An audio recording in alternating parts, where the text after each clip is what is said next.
అందరికీ నమస్తే. Welcome to KSS Telugu times. నేను మీ వంశీకృష్ణ.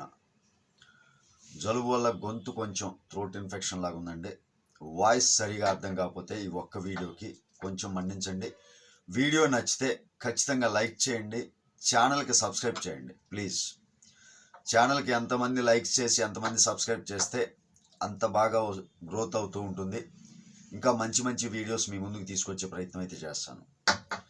అయితే విషయానికి వద్దాం. భీమిలి నియోజకవర్గంలో సంగివలసలో భారీ బహిరంగ సభ వైకాపా ప్రభుత్వం ఏర్పాటు చేయడం జరిగింది. వీళ్ళు మామూలుగానే నేను అర్జునుడిని అని చెప్పుకుంటూ ఉంటాడు. బట్ అతనైతే భస్మాసురుడిగా మనం వర్ణించవచ్చు. ఎందుకంటే తనని నమ్మి ప్రజలు ఓటేస్తే ప్రజలు వాళ్ళ నెత్తి మీద వాళ్ళే చేయి పెట్టుకునేలా చేసినట్లయింది ఈ ప్రభుత్వం యొక్క వైఖరి. సరే, అది అట్లా ఉంచితే ఈ సంగివలస సభలో జగన్మోహన్ రెడ్డి గారి యొక్క పైశాచికత్వం మరొకసారి వెలుగు చూసిందండి. అది ఏ విధంగా ఏంటి అనేది ఈ వీడియోలో సవివరంగా మీకు వివరించే ప్రయత్నం అయితే చేస్తా. జగన్మోహన్ రెడ్డి గారి సభ ఏర్పాటు కార్యక్రమాల్లో భాగంగా కొన్ని ఇక్కడ జగన్మోహన్ రెడ్డి గారి పైశాచికానందం ఏ విధంగా ఉంటుంది అనేది ఈ కార్యక్రమంలో భాగంగా బయటపడటం జరిగింది. జగన్మోహన్ రెడ్డి గారిని వాస్తవంగా ప్రతి ఒక్కరు కూడా చాలామంది దేవుళ్ళని అవమానిస్తూ ఉంటారు, మతాలని కూడా కించపరిచే విధంగా అతని ప్రవర్తన ఉంటుంది అని చాలా రోజులుగా మనం గమనిస్తూనే ఉన్నాం. వాళ్ళ కార్యకర్తలు కూడా అలాగే ఉన్నారు, పైశాచికానందం పొందుతూ, లేదు అంటే రకరకాల దేవుళ్ళ రూపంలో జగన్మోహన్ రెడ్డి గారిని చిత్రీకరించడం, ఈ రకమైనటువంటి కార్యక్రమాలు అన్నమాట.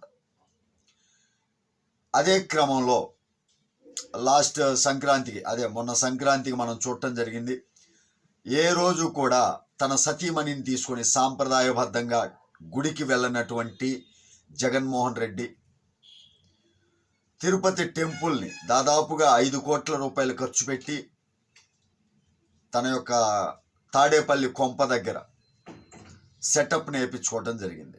దాని మీద విమర్శలు అయితే చాలా వచ్చినాయి.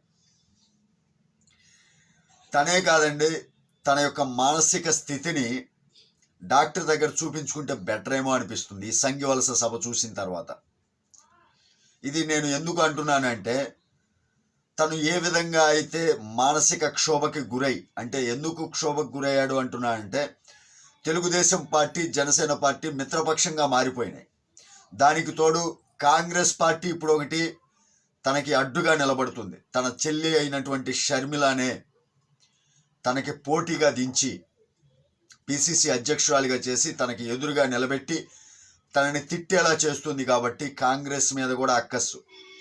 ఈ 3 పార్టీల మీద ఉన్నటువంటి కక్షని తనలో తను కుమిలిపోతూ మానసిక స్థితి ఎలా అయిందంటే ఒక సైకోలా మారిపోయాడండి.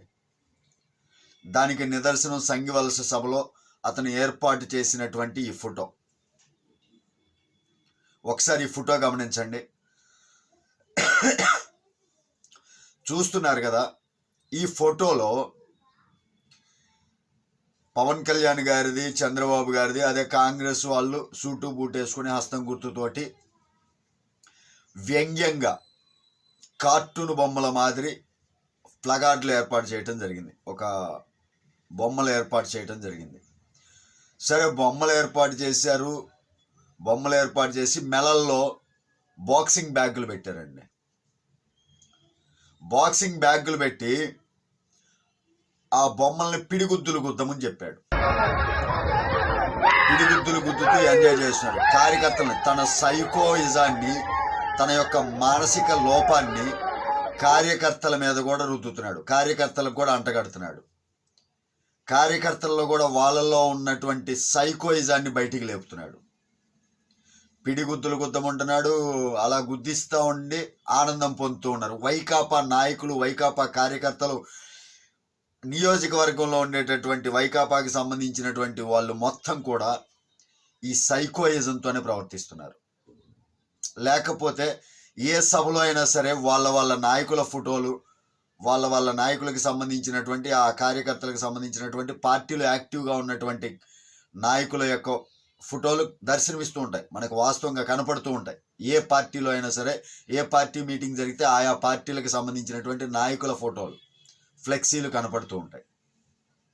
అందుకు భిన్నంగా తమకి ఎవరి మీద అయితే పగ ఉందో వాళ్ళ ఫోటోలు, వాళ్ళ ఫ్లెక్సీల టైపు కార్టూన్ బొమ్మలను ఏర్పాటు చేసి వ్యంగ్యంగా వాళ్ళ మెలల్లో బ్యాగులు పెట్టి గుద్దించడం ఏంటండి? రోత కాపోతేని. తన యొక్క పైశాచికానందాన్ని బయటికి వెళ్ళగక్కాడు. చూసారా? ఎక్కడైనా ఇలాంటి చరిత్ర ఎక్కడైనా ఉందా? లేదు. సరే, ఇంకొక ఫోటో ఇప్పుడు నేను మీకు చూపిస్తాను, చూడండి. మతాల్ని అవమానిస్తాడు అనడానికి ఇదొక నిదర్శనం. ఫోటో గమనించండి. ఫోటో చూస్తున్నారు కదా, ఇక్కడ సిలువ రూపంలో తను కొత్తగా ర్యాంప్ వాక్ చేశాడండి. ఈ ర్యాంప్ వాక్ అనే సిస్టాన్ని ప్రవేశపెట్టింది లోకేష్ బాబు గారు ప్రవేశపెట్టినటువంటి ఈ జనాలకి అభివాదం చేస్తూ యోగలం పాదయాత్రలో స్టేజీ పైన ర్యాంప్ వాక్ లాగా చేస్తూ జనాలకి దగ్గరగా ఉండాలి అన్న ఉద్దేశంతో అలా ఏర్పాటు చేశారు. దాన్ని కాపీ కొట్టాడండి. ట్రెండ్ సెట్టర్ వచ్చేసరికి లోకేష్ బాబు గారు అయితే, ట్రెండ్ కాపీయర్ వచ్చేసరికి మన జగన్మోహన్ రెడ్డి గారి పేరు చెప్పుకోవచ్చు. సరే, ఈ ఫోటోలో మీరు చూసినట్లుగా సిలువ గుర్తులాగా వేయించాడండి. చూశారు కదా, సిలువ గుర్తులాగా ఆ వాక్ చేయటానికి కూడా సిలువ గుర్తులాగా డిజైన్ చేయించాడు. ఆ సిలువ గుర్తులాగా డిజైన్ చేయించి ఆ సిలువ గుర్తు మీద ర్యాంప్ వాక్ చేసి క్రిస్టియానిటీని అవమానించాడు కదా. అందుకే నేను చెప్పింది ఫస్ట్లో, మతాలను కూడా కించపరిచే విధంగా ఉంటాయి జగన్మోహన్ రెడ్డి గారి యొక్క పనులు అని. లేకపోతే సిలువ గుర్తులాగా ఏర్పాటు చేయించాల్సినటువంటి పని ఏంటండి? ఒక మతాన్ని కించపరచడం కదా. మరి ఇలాంటి సైకోయిజంగా పనిచేస్తూ సైకోయిజం అయినటువంటి ఆలోచనలు ఉన్నటువంటి వ్యక్తిని మరి మనం ఏమనాలి? అతని యొక్క మానసిక స్థితి ఏ విధంగా ఉందని మనం గమనించాలి. మానసిక స్థితి చాలా దుర్బలంగా ఉందండి. అతనిది దుర్భరంగా మారిపోతుంది. రాను రాను తన పదవి పోతుందన్న భయంతో అక్కసి ఏ విధంగా వెళ్ళగక్కాలో తెలియక దాడులు జరుగుతున్నాయి. పిడిగుద్దులంట, బూతులు మాట్లాడటం, సైకోగాళ్ళలాగా వీళ్ళకి సంబంధించినటువంటి సోషల్ మీడియా యాక్టివిస్టులు కూడా సైకోగాళ్ళలాగా మారిపోవటం, ఇలాంటివన్నీ కూడా చేపిస్తూ ఉన్నారు. ఇలాంటి దుశ్చర్యల్ని మనం అడ్డుకట్ట వేయాలి అంటే మనకున్న ఒకే ఒక్క ఆయుధం ఓటు. ఆ ఓటును మనం సక్రమంగా వినియోగించుకొని సరైన పార్టీ, మనకి ఏదైతే అభివృద్ధి జరుగుతుందో, మన రాష్ట్రం ఏదైతే అభివృద్ధి పదంలో తీసుకెళ్ళగలుగుతారో, ఎవరైతే మనల్ని ముందుకు నడిపించగలుగుతారో అలాంటి నాయకులు, డిసిప్లినరీ నాయకుడు కావాలండి. అలాంటి డిసిప్లినరీ విజనరీ నాయకుడు కావాలి అంటే మన చంద్రబాబు నాయుడు గారు ఖచ్చితంగా రావాలి. ఆలోచించుకొని మీ ఓటును సరిగా వినియోగించుకోండి. Thank you. జై హింద్.